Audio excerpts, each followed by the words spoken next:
Hey there, folks, and welcome back to the Dammâseq Campaign. Last time, we finished our pretty large war with the northern nation of Ebla, well, northern from us, I suppose, and this war ended in a rather outrageous triumph. We secured a huge amount of territory, much more than I initially planned for with the war. We also, instead of freeing Ugarit from Ebla's bondage, forced them into our bondage and made them our client state instead of Ebla's. So we got a little bit carried away with the success of the war. In my defense, the war did go shockingly well, and a combination of good planning and good fortune, with Ebla declaring a nonsensical war against their northern neighbors right before my war declaration was planned, led to us being in a position to really steamroll Ebla. And the result is Ebla losing a ton of their territory, losing their powerful junior partner Ugarit, and losing a lot of their core territory with Eblite population to Tunip, who we released. Now, something I just noticed between episodes is that Tunip actually has Tunipite culture as their native culture, which I didn't actually know about this. But that's actually even better, because the Tunipites live over here in this area I plan to take from them. Well, I plan to take all of this, actually, because this is all one province, but their core population actually lives in an area I plan to take, meaning once I fight Tunip in the future and finish off control of the Kadesh region, Tunip will have basically no core population in the remaining territory. It's just going to all be Eblaites, which is exactly perfect, because this means that Tunip's main purpose for existing is to keep Ebla split apart between Ebla and Tunip in terms of the population. So Ebla, without all these Eblites living over here, is going to really not have as powerful of an army. They do still have an important army in the area. We shouldn't discount Ebla just yet. They are still a major player in the area for sure, but they're no longer the clear hegemon of the area, and they've been really knocked down a serious peg. We do handily overpower them one-on-one now, and even if they were, for example, to team up with another nation nearby, Tunip, who is their obvious friend in the area, doesn't really have a strong army, because they only draw from their 45 Canaanite Tunipite, I assume, because their national culture is Tunipite, meaning Tunip actually shouldn't have even 3 or 4 cohorts, let alone the dozen or so they need to have to present a threat to me. Not to mention, Ugarit nearby does also tip the balance in our favor in a number of ways. All that being said, though, we're not going to war for quite a while. I do plan this time, and I mean it for sure this time, to stay at peace. We have a jaw-dropping amount of tyranny at the minute, and although this is helping with our AE decay, this much tyranny does present some problems. I've been very careful at managing loyalty of characters and threshold and whatnot, but with this kind of tyranny, especially when Arashat becomes the ruler, there's a really high chance we're going to have some loyalty problems, as a lot of people really like Imperator, but their comfort with being ruled over by his daughter, and just a new character in general, is a lot more questionable. So, with that in mind, we are going to calm down for a while and let Imperator live out the rest of his reign in peace. We don't know how long he's going to live. He could live 30 more years, he could live 3 more years, or he could live 3 more months. At this age, we really can't tell. 71 is definitely quite old in this time period, so we shall see. But whatever the case, his daughter is ready to go with taking over. She's only 45 and she has a full gray head of hair. She is stressed out looking at the situation she's about to inherit. But she has a giant family now, with Daniel, her son, now being of age. Not great marshal, so that's not a great sign, but perhaps we can do something to avoid this guy becoming the king. His sister Masha is actually much better marshal-wise, although his stats otherwise are better than hers. I like that zeal, by the way. Possibly when we come to Daniel, we may have a ruler lifetime where we just try to not really go to war very often because of his marshal. We can always get mercenary leaders to overcome bad ruler marshal, and use the spouse to overcome bad ruler marshal on the national level, but whatever the case, we'll figure that out later. And then her other kids are both sons as well, so that's the situation with that. Right, so with all that being said, let's go ahead and resume, and see how things go. At this point, we're just letting things recover. We've turned down everything. We have 17 gold per month, which is amazing, and we're slowly trying to get things back under control. We have colonial ventures going and whatnot. We do have very high stability right now, which, we can sell precious metals. Sell precious metals to these guys too. Let me actually check really quick to make sure that my precious metals locations are properly producing 3. There we go, 3 there, and then I think I had another one up here. Yeah, 3 here. Yep, we are good. Prosperity, Getting 6 stability right now would be kind of crazy. The amount of negative trend would really just be outrageous. I think because of how fast our stability is decreasing, because of our AE at the minute, AE has a big effect on stab change. Yeah, we're getting minus 0.40 just from this AE. I think it's probably better to go for, well, I don't really need more money, and even though this 6 stability wouldn't last very long, getting as much happiness as we can at the minute is probably smart, because we do have a lot of angry people we need to pacify, so we have no need for gold. More stability. 69 stability, that's a very nice number indeed. So in our core region, incidentally, everybody is happy, so that's a good start. Let's see here. Yep, looking good. Jordan Rift Valley, this little section we control down here is happy, and Rakat is happy as well, that's handy. Kavan is basically happy, and Gilad is actually also basically happy. Finally, Gilad is calming down after what seems like 800 years of anger from them or whatever. But also the food in Kaman is on the decline, which is interesting. I have not seen... Oh, it's because of the siege, that's right. Well, the siege is about to end. Yeah, I was about to say, I don't know why their food here is bad. The food here over here is also bad, but that's also because of a siege. So these guys here are going to run out of food eventually. These guys down here, they've been paid by Moab. Yeah, I was about to say, I thought I paid these guys off. I'll probably have to attack them with my army to make them leave, because they're not going to take attrition, and they're also not going to progress the siege, so they're just going to stand around eating my food, so that's not going to work. And I probably can't pay them off. Actually, can I pay them off? Can I pay them off? Well, okay, 128 gold is really too much. I think I'll just raise my army and just go attack them in a year or so. I think this province can survive food-wise for 1 year. Yeah, we're going to be totally fine around here, honestly. Right, what was I looking at? Back over here. So this is under control, more or less. Gilad is still technically trending down, and it is very, very low loyalty, but it's almost like resolved, and the problem down here, I think, is largely from citizens and nobles that are wrong cultures. Let me check and see. Are there any remaining citizens and nobles? Actually, no. There are a lot of Gilad slaves over in Gilad, so I should probably move these slaves out of here. That would probably help out a fair bit. Am I trading for vegetables right now? I am. I probably can cancel that in a moment, but let me first move these slaves away. Move them to Irbad. Actually, I cannot because the province is disloyal. Never mind. I can't do that. I will do that when I'm able to. Also, is there another trade I want to do except for vegetables? Probably, right? I kind of want to get livestock going again. Pop promotions to be 25% is a pretty important bonus. That being said, could also just run stone for local slave happiness up here. Difficult question, indeed.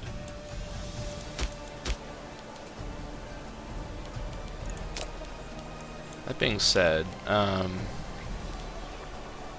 I get bricks? Or bricks on here? Here, there. Actually, bricks aren't that big of a deal. I think I'll trade for value, actually, so I'll probably trade for papyrus. Also, noble happiness is really valuable. What's this? Oh, we have Egyptian disloyalty happening, okay. I like how we can trade with the two... Actually, this is a revolt, so never mind. It's not the two Egyptian kingdoms. Right, speaking of which, let's take a quick tour around here to kind of see what's going on. Kerma is doing quite well, but they have not actually colonized their way over to Egypt, so not great for them. Waset has taken over all the nomarchies in their area, so that is not too surprising. They are a major power, so definitely someone to keep an eye on. Their pharaoh is not wearing very pharaoh-esque clothing, so that's kind of interesting. Neither is this guy, for that matter. I don't know what that's about. The nomarchies all have the pharaoh outfit, so maybe I'm just historically, you know, unaware of what the reality is of that. But all the Oasis peoples haven't really done anything so far. And then Henu Nasut is making their way through the last couple nomarchies up here. This is basically what I'd expect to see. Usually you see the two Egyptian kingdoms, the upper and lower kingdoms, take over all their local nomarchies and become the two kingdoms. I don't know in this mod if there's an event chain or a mission tree for either of them to take over both and become the unified Upper and Lower Egypt that existed in history. I actually don't know either if that existed during the Bronze Age or before the Bronze Age or after the Bronze Age. I honestly don't know. Now, whatever the case, we have Libya has formed over here. Interesting. Minoa has formed on Crete is the name of this island. Okay. Anything else interesting around here? Laconia has formed. Thebai has formed. Troas is still around. Okay. Really. Assur is on the way to forming Assyria, but they still haven't done it yet. Interesting. Hit and Uruk are the big powers down here at the minute. Okay. Yeah, really nothing else to comment on there. Alright, whatever the case, back over here. Let's go ahead and do a quick check of all of our... Actually, I'll do it on the 1st of January, I think. Yeah. Yeah, so I was looking at Kadesh up here. So over here, things are not doing well, but hopefully this will calm down as people demote into happiness. Yeah.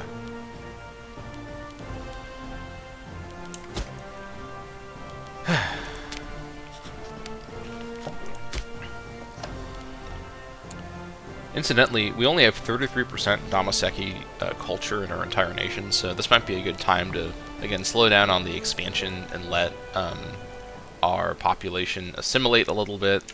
Probably a good idea. Will also help out with our cohorts and manpower. Up to 15 cohorts, that's pretty good. Manpower-wise, we're back up to about 5k.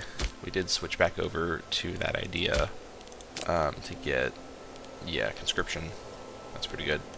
Is there a better one over here? Central urban spaces is definitely tempting. I'm thinking about whether this is a good idea to switch to. We would lose out a lot on our slave economy, but honestly, we're not really running a super thorough slave economy, and even the plus 0.05 would have a big effect in many places. I think because our economy feels really solid at the minute, even without the slave bonus, and even though I do think tax farming is a better bonus overall, I think we're in a good spot right now to switch over to central urban spaces once we have enough PI. We should never forget that these ideas are designed to be very easy to switch between, and generally, it's a good idea to take advantage of how easy they are to switch around once you have enough PI. Our court philosopher has died, perhaps? Was it this guy? I think this was my court philosopher. I don't remember who my court philosopher was, but we can assign someone new. Could get a very, very qualified Mashid with good loyalty, weak-willed, and devout, and he likes the obsidian tools that we chose earlier. Silly Dagon. This is the goofy goober version of Ipter Dagon, I suppose. He's Silly Dagon. Alright, I'll sign you. That's fine. Not a lot of statesmanship, but this guy's younger, so he can be maybe my next generation. We have a very, very old cabinet, largely, except for a couple replacements I've done recently. So I think when we have our succession, we'll revisit our cabinet and see if there's better characters for those positions. Yeah, this is all getting fortified. Good stuff. And it is this 6th of October, 8:31. Okay. Looking good. 6th of May of next year as well for that. Tyr is fighting Barat and winning. It looks like Tyr really hasn't done very well. Jaffa has definitely cleaned them out, but they are still trying their best. Religious advance. Oh, I think another character died of old age. I'll go ahead and I'll make Daniel Aberid the guy. He's younger. Actually, this is my grandson. Yeah, you know what? I may as well put him in an office. That's not a bad idea. His mom can't be in an office, but yeah, let's put him there. He has really good zeal, so sure, Daniel Aberid can be the researcher. Why not? Yeah, that is my grandson through my daughter, so a potential future king will be a researcher first. Sounds fine to me.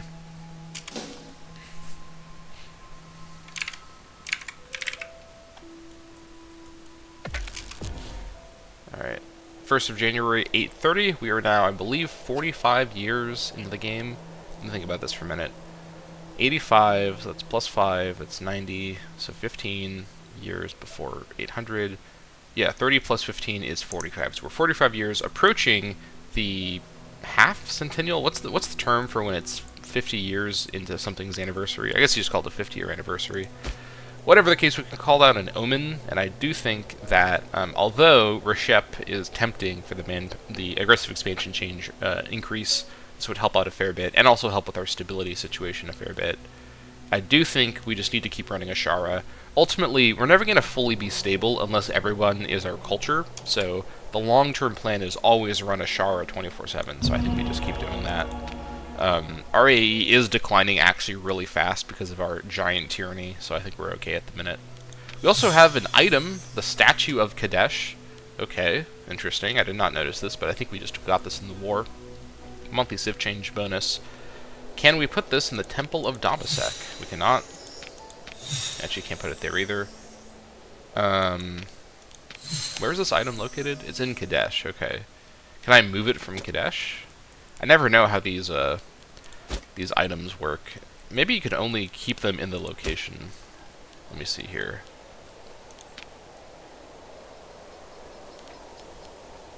Maybe, yeah, I thought that you could move an item away from a location. I guess I have to build a holy site in Kadesh for that item to have an effect. I'll look on the wiki later to see. This is not a huge priority to get that figured out right this second. But whatever the case, let's take a quick look at our nation. Our core is doing fine. Jordan Rift Valley is doing fine. Alright. Rakat might be able to switch actually over to cultural assimilation. I'm going to go ahead and see. I'll get a bit of tyranny from this, but yes, okay, we can run cultural assimilation in Rakat. And Mahanaim might also be able to run cultural assimilation now. This is more of a close call. I think their loyalty is high enough that we can probably get away with it. Yeah, that's manageable. We'll run that. Gilad is finally stabilized because of our very, very high stability. So that's good. It's not going to stay stabilized long because our stability is plummeting really fast. Over here in Kadesh, yeah, we're just running cultural assimilation as fast as we can over here. Let's check and see. I mean, I assume that we're not going to have any lack of characters to assimilate around here, but we're progressing along here. 35 for this guy, so that's a good start, but it's definitely not as fast as it could be. Over here, we're trying our best. Yeah, it's pretty slow. And then, elsewhere in actually that was Sha'irit. Yeah, we're on to source, that's fine. Amatu and Katna. Katna is basically actually stable, so that's good. Amatu is not basically stable. These guys are not doing well. What do I do about this? I think the problem is going to be nobles. Yeah, these guys. What's the demotion progress on these guys? Well, the noble's actually assimilating, so that's good, but that's not... I'd rather have this guy demote. Yeah, he's not currently demoting. We're getting another noble, too. That's not what I was hoping to see, actually. Okay, well, that's not ideal, but I guess it is what it is. Maybe we can found a colony in Mela. That might help a little bit, but... Yeah, this is definitely my most troublesome province at the minute. Minus 0.25 per month is probably manageable, but I need to keep an eye on this. This is a really important border province as well now, so definitely got to be careful with that. Right, and then my colony was the 6th of October, 831. Alright, and then down here, let me check and see my assimilation progress. Around here, for example. Okay, I think we can find... Yeah, these guys are all assimilated now. Alright, and then down here, let me check. Oh my gosh, sorry about that. Check this really quick, make sure that we just have a little bit of assimilation everywhere. Why is this guy not assimilating? I don't know why this guy's not assimilating, but he should be assimilating. Maybe there's just no assimilation power here at all. I don't know. Tribesmen, I don't know if they assimilate more or less. Check around here. And over here we're going to have assimilation everywhere because we just set it to that. Yeah, I think we're probably fine. I'm not probably going to do any more slave movement and whatnot. Although we do have a lot of slaves that got moved down here, so I guess we could do that. I think we're probably fine to just keep going. And, yeah. Also, it is worth questioning, should we switch one of our other gods? I don't really want to spend the stability for it, but we could just check really quick. I think the PI bonus from Bull is still necessary while Imperator is king, because he has that trait that reduces PI by a lot. But after Bull, none of these are actually better than Bull's passive, because they're probably going to keep reselecting Ashara for the immediate future. So probably not going to switch that. Shalem is really strong because everyone around here is Canaanite, so we get just 4% happiness for everybody. Although, in an emergency, we could switch over to L. 15% happiness, that's a big effect.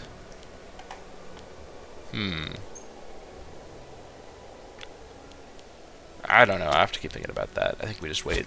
So, let's, also, we can't do a War Council because we are, waiting for 1st of January, 8:35. Let us resume. She's investing in opportunities. Okay. 5,200 now. That's pretty good. We could also do some colonization, and I think I probably should consider taking on Yabrudu, but this should be the world's easiest war, and one that I can probably pull off even with my current situation. Tunip is more of a question. They're also, actually, you know what? Tunip is about to go into a civil war. I probably should go to war with Tunip before their civil war starts. Yeah, I mean, this makes sense, because they're ruled over by this tiny Tunipite minority, and most of them are angry Ebleites. I don't have a claim on Tunip, do I? No. I also have a truce with them. Right. That makes sense. Okay, so I can't sneak in before their civil war because I have a truce with them until 8:34. I guess that makes sense because I released them. But you know who I won't have a truce with is their rebellion. So if their rebellion includes... Actually, no, because their capital is in Catan, so their rebellion's probably not going to be in Catan, because Catan isn't disloyal. So actually, the rebellion's probably going to be all the Eblite areas, so I guess I'll just have to leave it as it is. I think we just have to wait for Tunip's tag and us to get the truce over with.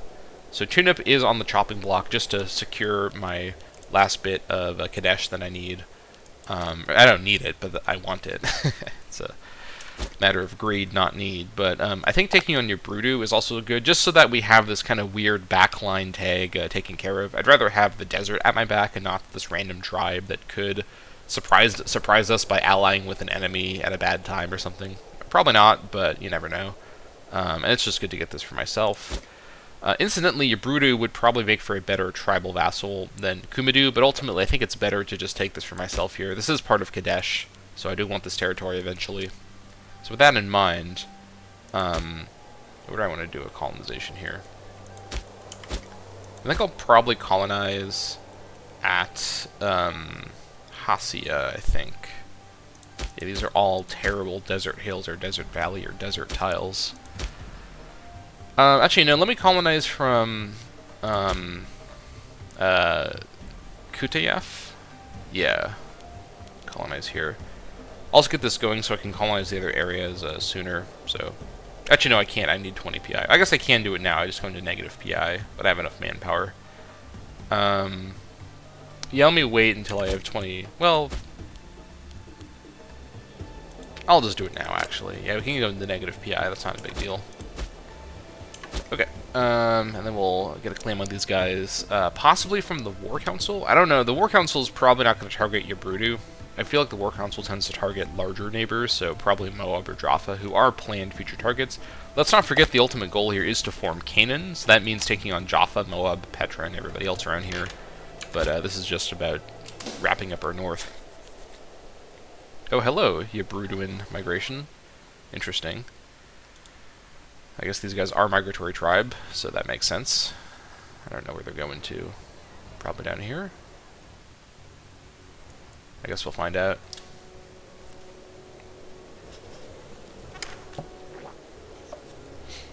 Yeah, these guys left from here. Well, that's a bummer. They actually just left from the place that I border them on, so that is a... Actually, no. Okay, they colonized Karasidi, but only for a second, then they stopped. Maybe because the game doesn't think this is a legal colonization. I don't know what the issue is, but very strange. I think we'll speed it up. We're just in speed. We're just waiting around.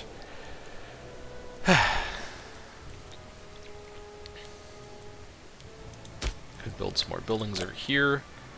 Oh, you know what? I think I didn't I get the, No, I didn't get the palace development thing. I think I talked about wanting to get this next. Right. Actually, we're going to be able to get this on June 8/31 when we get that. So yeah, we just keep waiting. I will build a palace in Dammâseq. That's going to be quite good. Yeah, so I have to do one more colonization now to reach Jabruddu, which is annoying, but I guess it's not the end of the universe. Could do it from this direction to be safer, but I kind of want to just go north through here. Plus, this means I can reach their capital in just a couple days after declaring war, so that's going to be easier. Also, I think my army is now ready to be raised. 16 cohorts now in the Herman army, that's pretty good. I think we're just going to go ahead and clear out these barbarians, let these provinces finally know peace. Yeah, let's do that. Raise these guys over here. And we can probably just attack immediately. There's 9 guys here, so this is not going to be a dangerous fight. Alright, the statue of Victor Dagon, Aberid. I think we've seen this event before. This is in Darik. I think Darik is where the statue before was built as well. Interesting. I'll go ahead and I'll just lose popularity for local happiness in Darik. That's fine. Alright. Got a speed 4 fight. Love that. Come on down here and help these guys out too. Barbarians defeated. We got 14 gold from that, actually. Interesting. Was not expecting to get any gold from those 9 guys, but I guess they've been standing around in Sama for like 10 years, so fair enough. Bummer I have to send my entire levy all together to go fight these guys, but it is what it is. Oh, yeah, the Purdue migration's going over here? I don't know exactly where they're going, but it's in a weird direction. I have no explanation for this. Alright, here we come. This fight should be really free. Yeah, we are fine. And I think we just go ahead and lower the levy now.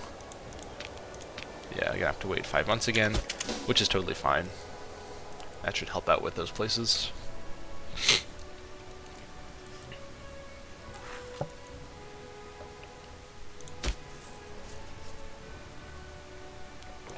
You have to wait for 23rd of February of next year, it looks like. That's fine. These forts are almost done. Not that I'm too scared of anyone around here attacking me. Oh, hold on. The Tunip revolt started, and as I expected, most of the Eblite areas has gone with it. This revolt is led by Tunipite nobles, which is hilarious, because that doesn't really make any sense, but fair enough. We'll see if Ebla's at war with Berat. Oh, really? Wow, that's a bold decision to do that, Ebla, because Ebla chose to go to war with Berat, I'm assuming. The Eblite-Berat war. Wow, the Ebla bloodlust is only surpassed by my own bloodlust. This is the world's least achievable war. Like, Ebla can't reach Berat in any regard. They would need military access through me, or through multiple other people. I don't think they have that. Yeah, they have no military access with anybody. Maybe they have a levy down here, or I guess they can use mercenaries down here, technically, to accomplish this, but that's a questionable war for sure. No explanation for how that's happening. Yeah, I'll trade grain with somebody else, actually. I don't really want to trade with Jaffa anymore. I'd rather trade with the Egyptians over Jaffa, in all honesty. Alright.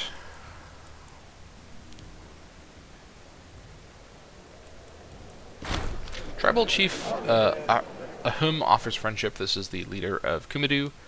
Yeah, I think that's probably a good idea. Although this won't necessarily be useful for a long time, as my king is likely to die. Friendship with Kumidu's chief doesn't have any downsides, really. So, yeah, looks fine to me.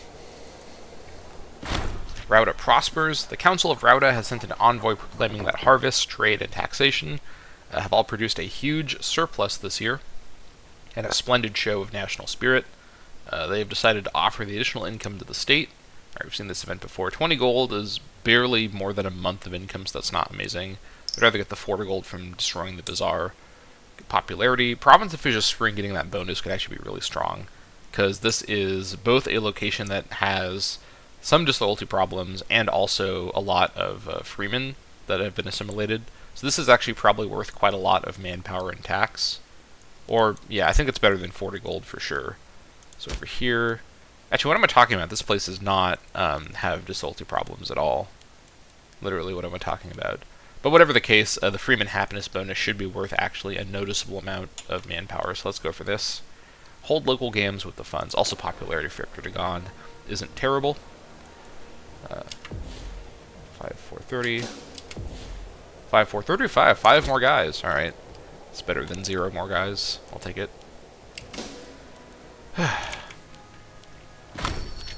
All of our forts are done.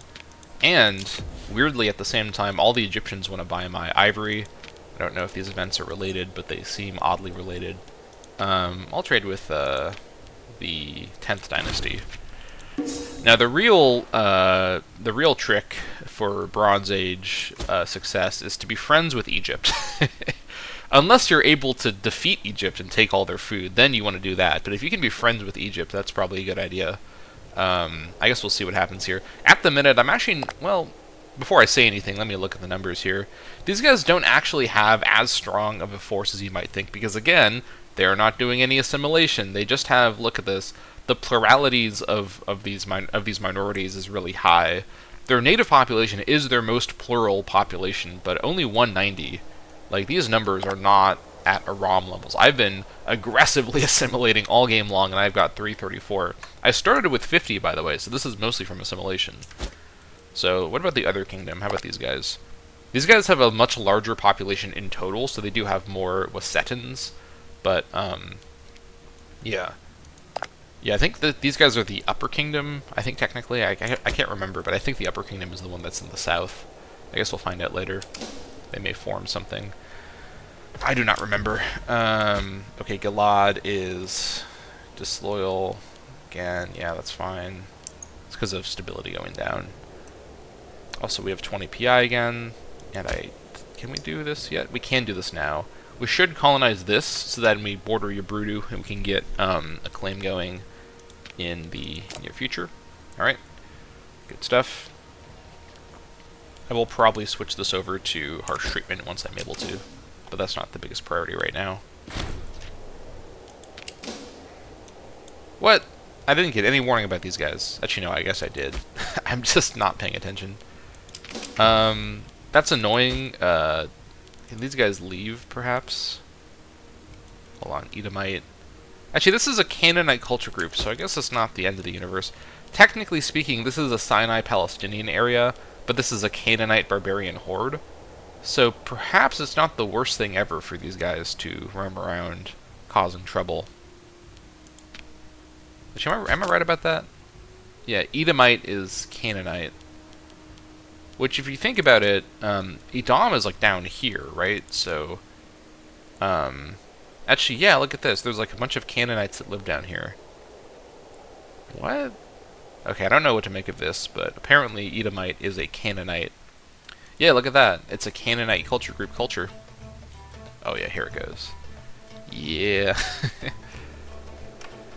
Anyways, so I don't know what to make of that, but actually these barbarians are kind of doing me a service. They've been paid by Moab. I guess these are the Edomite barbarians, and Moab is down in Moab and Edom. So, yep, these guys are actually doing me a service here, so ironically enough, that is fine. Yeah, I think Yabrudu is trying to migrate away from me, which is a good idea, but they're not going to accomplish it. Borrowing my earthenware. Yep, that's fine.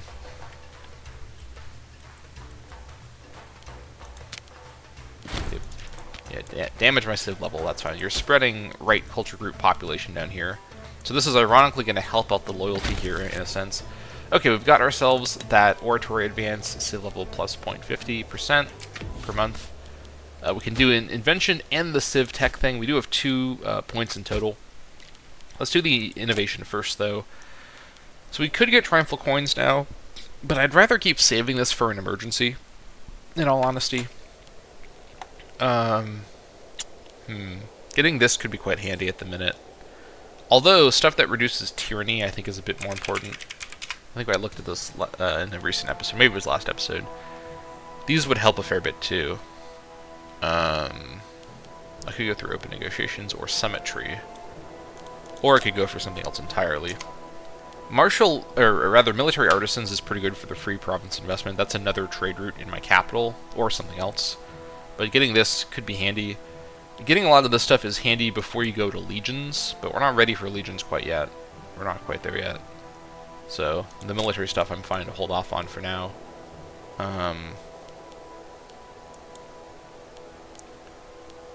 Actually, what am I talking about? Petition of minorities is what we need to go for right now. Yeah, this is really, really strong. Plus 0.2 provincial loyalty. Unintegrated culture happiness 3% is a big deal. And found city cost modifier. Yep, we are going for this next.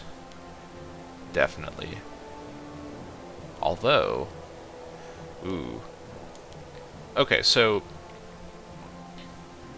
Oh, this is interesting. We can imprison... With this one here, we can imprison certain kinds of characters. We can imprison corrupt characters with no tyranny penalty. That's interesting. Okay. There's some interesting stuff down here, but I think although I want to get to cultural administration ASAP, I think I want to grab petition of minorities and maybe also public slavery before I go down this route. This stuff down here is quite good. This is a pretty good thing to get as well. But we get this bonus and other things from petition of minorities, so we're going to go for this. Allowing accepted minority leaders to submit petitions on behalf of their people at least gives them the opportunity to make their grievances known. Alright, that should help out with our stability a fair bit. Not our literal stability, but our sort of conceptual stability. Alright, so we're going to go grab palatial developments for palaces, dip range, and diplomatic reputation. And also, what else do we want?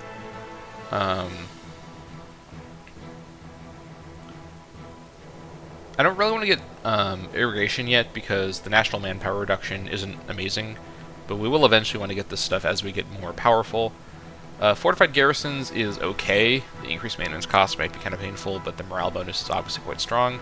But I do think urbanization progress is what we want now. This isn't a great bonus, but of the 3 I can get with my 1 point remaining, because of course you need an additional point per level up, so you need 2 points for this, 3 points for this, and so on. We're going to get 10% desired citizens in cities, which is great, and 1 more city building slot everywhere. Fine by me. Alright, so we're also going to go ahead with that and reorganize our trade situation, because we can now probably reach more people with the extra dip range, and that seems to be the case. So let me just do this really quick. I know I did this last episode, but now we have more range, so doing it again. And we're going to quickly go ahead and build a palace over here. Palace, where are you at? Here it is. So the palace is a very, very strong building. It's expensive, but 30% local tax is very, very, very strong for the cities. And the first level of the palace tech, let me show you this actually. The first level lets you build the palace in your capital only. The second level lets you build it in any provincial capital, and the third level is in every city. And this, once you get to this, you have a crazy advantage because these palace buildings are very, very, very strong. Also, once you get to that second level, the 0.10 territory provincial loyalty from palaces is really strong. You know, actually, I should probably be building those loyalty buildings in some of the cities that are disloyal. So let me do that in a minute. As you can see on the screen here, the palace bonuses are very, very good. But before we do that, I will at least trade for stone.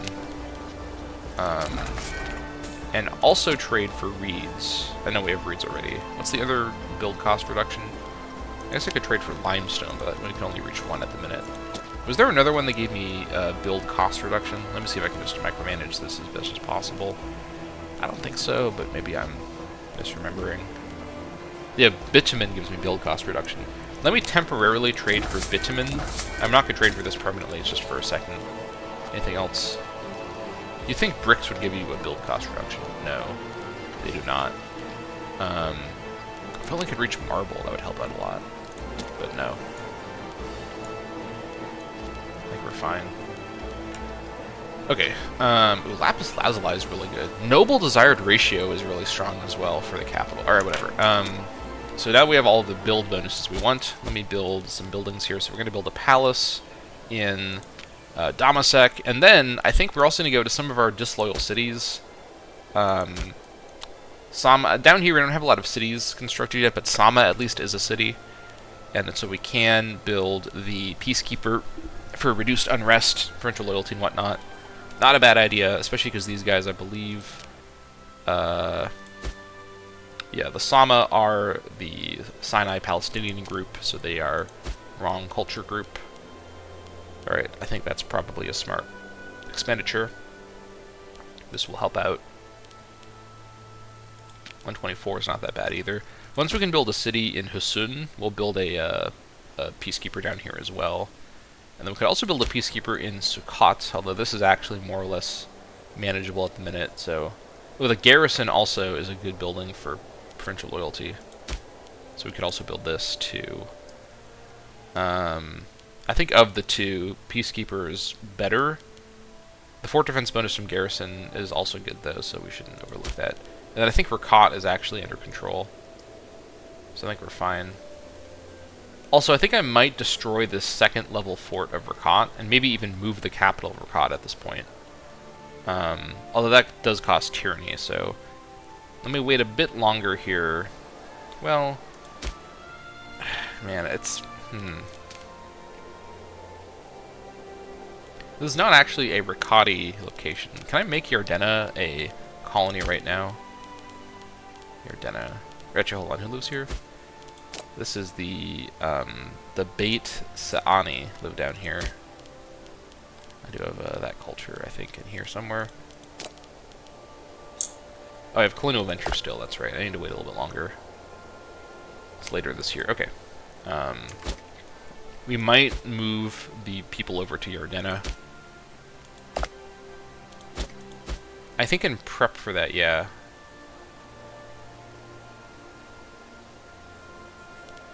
I think we're going to go for this at this point. Oh, interesting. Hold on. Do we have a tyranny cap of 100? It says that we can't afford +5 tyranny. I did not know that tyranny had a cap. Hold on. It doesn't say that in the tooltip. I don't think I've ever had tyranny this high, so maybe that's why I didn't know that. If that's fine, if that is the cap. Or if there's like some... I mean, it doesn't say it in the tooltip, which I wish it did, because that's an important thing to know, that we can't spend more tyranny right now. That's fine. I don't need to de-acidify Rakat right this second, but that's good to know. Whatever the case, up here, some of these places could do with some of these buildings. Let's build a Peacekeeper. Yeah, Peacekeeper is technically better. Peacekeeper is better for loyalty because it also reduces unrest, and unrest is the main thing that causes disloyalty. So it kind of affects loyalty on in two layers, as it were. And the civ level is really good. Garrison is better for the fort defense, with the loyalty being kind of a side effect, honestly. So build that there.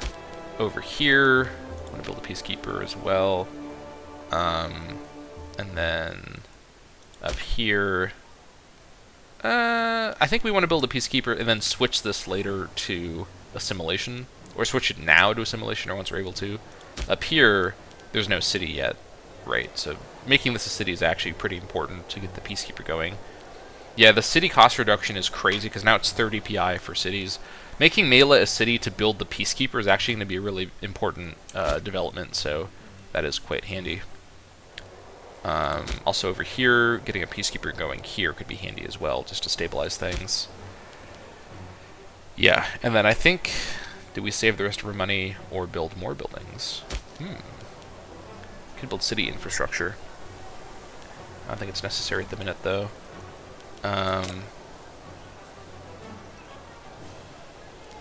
We don't necessarily need slaves here because we have the extra copy from our workshop. Local-based trade route's 100% here. So that should give me one more trade route, I think, because that's from population. And citizen desired ratio is good, obviously. Maybe we'll wait, build something else. The granary for pop growth could be quite good, and the food capacity isn't bad either, but more for the pop growth. Tolling station gives you a trade route directly. Let me think about this. What's my... I think I want more noble ratio over here. That's probably a priority. Can I get that from something? Yeah, the scribe school. I need writing 2 for that, though. Okay, fair enough. I think we save our money from here. So let's go ahead and reorganize our trades. Cancel all this stuff. We can always switch over to these trades for build bonuses when we need to. Okay, so first things first, even without the fruit trade, we do have loyalty, but just to be safe, let's keep trading for fruit. Ugarit has to trade with us, which is funny. And then let's try and trade with people that I know for sure I'm not going to be fighting. I'm not going to fight the Cypriots, so I'll trade for fruit with them. Alright, so we got the fruit trade going for the loyalty bonus, and the commerce bonus and whatnot is great as well, locally. Let's re-establish our date trade for national commerce. Trade with the Sur. Earthenware for the Freeman output and the local citizen happiness. Trade with the Sur. And trade with Mari. Alright, we have... Let's see... what do I want another copy of here? I can't get copper anymore, that's probably fine. Getting wood for the 2% local manpower might actually be worth a bit, but probably not amazingly amount. Probably not an amazing amount is what I'm trying to say. I think we keep trading for, what was it, olives for the slave bonus. Trade with Kumadu, and I'll trade with these guys up here. And then lastly, I'll trade for... I think I'll trade for...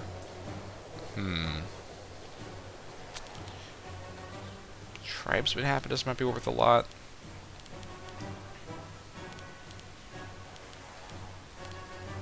I could just trade for actually no, I can't trade for vegetables now. That's a bummer. So I probably shouldn't move any slaves until he can get vegetables again. Oh well. Limestone could be good for the local tax bonus, honestly. 5%. It's a sizable amount for our capital province. Let me think about this. 2.10 tax, or actually it's not 2.10 tax income. It doesn't break it down directly, but let me do some quick math here. So 0.68, 0.72, 0.76, 0.79, 0.86, 0.92, 0.98, 1.06. So we basically one treasury per month just from Damascus Oasis, which means, well, where was it? What was I just looking at that gives me the tax bonus? It was limestone. So 5% local tax, that'd basically be 0.5 gold per month from this trade, and the value of it as a trade good as well. So it's not just the bonus from local tax, but the value of limestone, which is 0.25. I think we're better off just trading for value at those numbers, honestly. Probably trading for dyes, in all honesty. This wouldn't mean trading with Jaffa, which isn't really my preference, but... I think I'd rather not trade with Jaffa. I'll trade with Ugarit for cloth. No, actually, I'll trade for papyrus with the Egyptians. That's even more valuable. So, yep. Alright, that is, I think, pretty good. Yeah, so we didn't really get a lot more trade goods from that diplomatic range bonus. But I think that's fine. 3 stability. Great. Keep our stability up as best we can. Pretty good. And I think what we will do is we will squeeze in a little war. We're not breaking our peacetime obligations that I've set for myself here, but we're doing a little tiny war against Ubrudu. Actually, you know what? Never mind. They have weirdly taken a bunch of other territory. Wow, they have a whole section over here. What is this about? They have a casus belli on me as well. That's interesting. So Ubrudu's like weirdly taken all these random spots around here, which is annoying. I can't reach this very easily. I guess Ugarit can reach it for me. So, you know, honestly what I might do is give the, like, I'll let Ugarit take this, because if I call Ugarit into this war... So first of all, would Ugarit join the war? Oh, they're a disloyal subject, so they wouldn't join the war. Power relative to Overlord is a big problem, and AE reduction, or AE amount.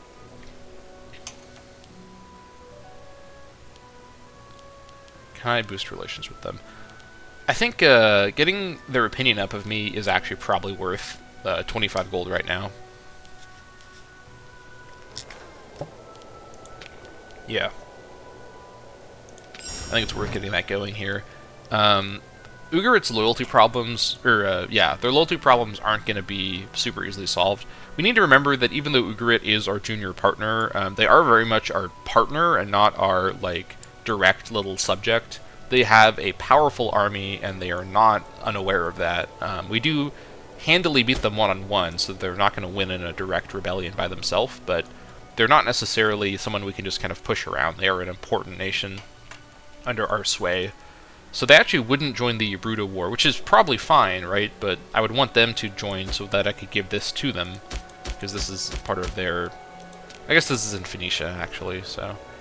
I don't know. I have to think about that more. But, yeah, maybe war with Yabrudu isn't actually...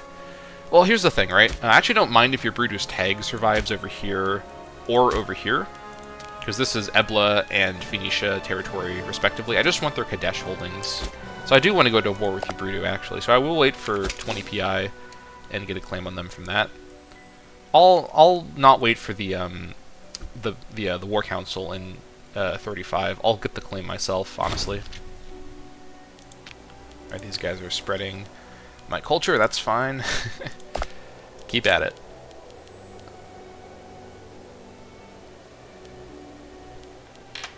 Gilad is always dancing with Rebellion, but they just actually calmed down a little bit, so that's good. I think somebody demoted. Alright. What's kind of fun is that the provincial loyalty actually updates daily, not monthly. So when you're watching this, you actually see it go from plus to minus every so often, just between months. Most things in this game update monthly, so the fact that provincial loyalty is actually updating on the daily level is kind of fun. But probably is a contributor to this game's infamous late-game stability problems, whatever the case. Alright, that's fine. These guys will run out of people eventually to resettle in my land. Now they're coming into places that have assimilation anyways, so that is pretty good. 348 Dammâseq, good stuff. Let's speed this back up. We'll get 20 PI and get a claim going on Yabrudu. Incidentally, can I now... Let me investigate here. I can do this. So I think 100 is kind of a hidden cap for tyranny, which is fine. That's not a bad thing, but that's good for me to remember that if I get to 100 tyranny, maybe something bad happens. The game doesn't tell you what that is, but it seems like that is some sort of cap. So do we go ahead and try to do the switch over to Yardena now? What I'm thinking here is that Yardena is a better capital in the area than Rakat. And this is a capital I can move more of my people into and have the Rakat people, who are not the right culture, be redistributed around here. And what I'm thinking is if Yardena is my capital down here, I should probably make Katarim a fort. Not a city, but a fort over here in the hills. This fort over here does a great job with Yardena as well, being fortified at creating good fort coverage around this area. And it also is a great fort on the northern edge of the Jordan Rift Valley. Again, I'm not planning to go into Phoenicia for a while here. I do want to finish off Jordan Rift Valley. My plan at the minute is finish off Kadesh, then finish off Jordan Rift Valley, and then turn to Phoenicia, with places like Canaan, Mohammed-Adam, Ugarit, and Ebla being later on. I'm aware... Actually, let me back up here. Let me recalibrate that slightly. We finish off Kadesh, and then finish off Jordan Rift Valley, and then actually maybe go south, because actually I'm thinking about the Canaanite thing here. It does involve a bit of Phoenician territory, just based on the historic borders, but, let's see, is this on the province level? It is on the province level. We could enter into Phoenicia a little bit to get more Canaanite land. That being said, though, Canaanite land is... not Canaanite land. Phoenician land is so much more of an obvious direction to go, because it would help us... Because at the minute, it would help us sort of complete our natural borders, because at the minute we're very long and sort of north-south stretchy. So it would make sense to take over this coastline that's on the western side of these mountains. That being said, this coastline here isn't... Well, I guess there's a couple farmlands, so it's not amazingly lush. The coastline down here is a lot more lush, though, a lot more farmland. But that means fighting Jaffa, which is its own, big task. I don't know. I think at the minute the plan is to finish off Kadesh, and then also turn south and finish off Jordan Rift Valley. We'll reevaluate from there. A lot of Moab and Adam isn't very lush. It's a lot of plains and kind of bad terrain. So I'm not really in a rush to go down that direction.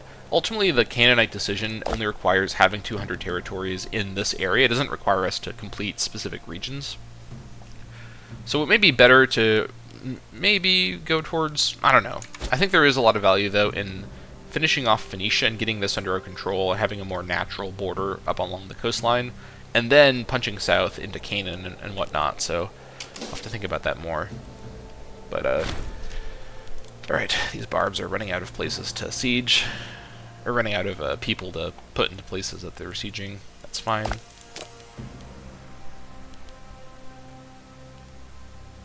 Alright. Yeah, I think we go ahead and we attack Yabrudu and just try to annex their section of Kadesh, but then leave their tag alive in their 2 sections over there. I think that's perfectly fine. Also, we can go ahead and get this going. If I were going to claim on Yabrudu. I could wait, or I could just do this now. This should be a really easy war. I should get enough war score just from taking this fort with an assault to win the war right away. Budding friendship with Barak Bal, the governor of Kadesh. That's actually quite good. How many friendships does my guy have at this point? He does have 5 possible friends, because he has the trait that gives him more friend slots. So that's pretty good. But that should help with the loyalty over here, because this guy is now a friend of the ruler. This will go away when, of course, we have my daughter come into the throne, but we shall see what happens with that.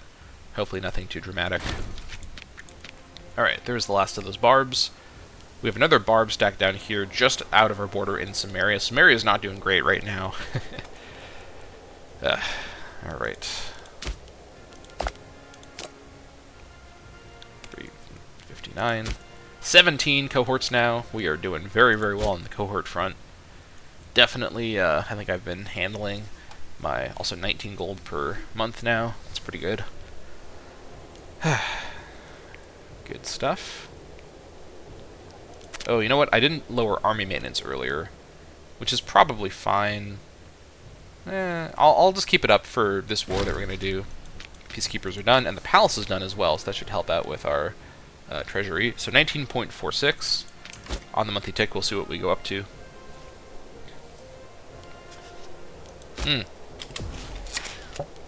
Right.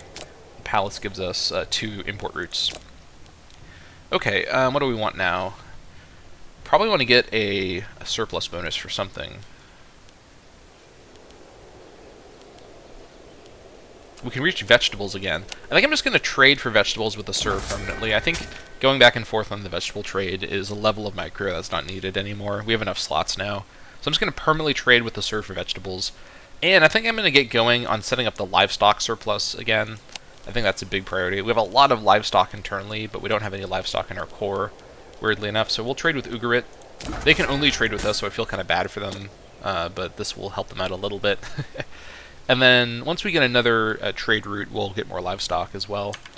In fact, I might build the bazaar to get more of a trade route. Citizen desired ratio is really strong, so I think I will go for that. Let me very, very temporarily cancel the fruit trade and the fruit trade and the livestock trade just to get surplus of stone and a surplus of, where was it? What's bitumen? Oh, we can only get 1 bitumen now. That's too bad. So we'll trade for livestock again then. With Ugarit. Where are they? Oh my gosh. Where is Ugarit? Oh, they won't trade with me. Oh, no, they're up here. What am I talking about? I'm losing my mind. And then we'll get the building going. We're going to build a bazaar here, and then cancel the stone. And what was the good that I just set up?